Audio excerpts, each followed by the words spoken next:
बहुत समय पहले उज्जैन के राजा विक्रमादित्य अपने साहस, न्याय और बुद्धिमत्ता के लिए प्रसिद्ध थे।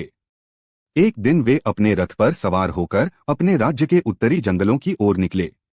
जंगल के उस पार एक ऊंचा पहाड़ था, जिसके पीछे से हल्की सी सुनहरी चमक उठ रही थी। राजा को जिज्ञासा हुई, आखिर वह प्रकाश कहाँ से आ रहा है। वे अकेले ही उस दिशा में बढ़ गए। जैसे जैसे वे आगे बढ़े, एक अद्भुत दृश्य सामने आया। एक भव्य नगर, ऊंचे ऊंचे महल, झरनों जैसी सड़कें, मोतियों से सजे दरवाजे।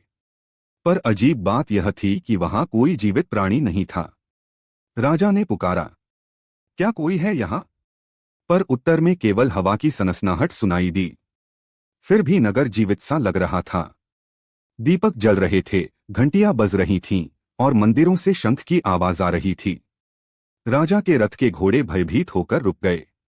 राजा ने कहा, यह कोई साधारण स्थान नहीं है, यहाँ कोई रहस्य छिपा है। वह नगर के बीचों बीच पहुंचे, जहां एक विशाल महल था। दरवाजे पर लिखा था, सिर्फ सत्य के खोजी ही यहाँ प्रवेश करें। राजा ने जैसे ही दरवाजा खोला, अंदर से एक अद्भुत प्रकाश निकला और उनके सामने एक वृद्ध साधु प्रकट हुए।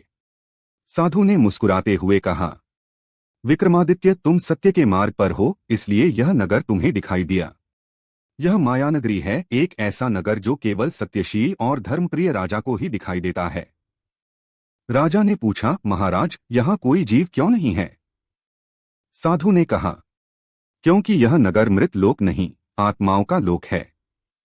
यहाँ उन लोगों की आत्माएं विश्राम करती हैं जिन्होंने अपने कर्म से स्वर्ग और पृथ्वी दोनों से ऊपर का स्थान पाया है। जो राजधर्म में निष्पक्ष रहे, जो लोभ से दूर रहे, उनका निवास यहाँ है। तुम में भी वही गुण हैं, इसलिए तुम्हें इसका दर्शन मिला। राजा ने हाथ जोड़कर कहा, क्या मैं यहाँ रह सकता हूँ? साधु बोले, नहीं राजन, अभी तुम्हारा कार्य अधूरा है। तुम्हें वापस लौटना होगा और अपने राज्य के लिए न्याय करते रहना होगा। जब समय आएगा, तब यह नगर तुम्हें स्वयं बुलाएगा।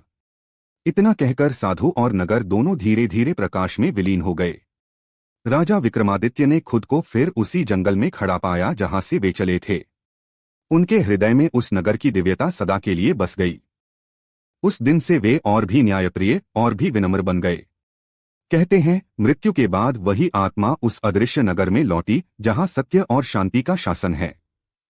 मुझे कमेंट बॉक्स में बताएं कि कहानी कैसी लगी और चैनल को लाइक और सब्सक्राइब करें।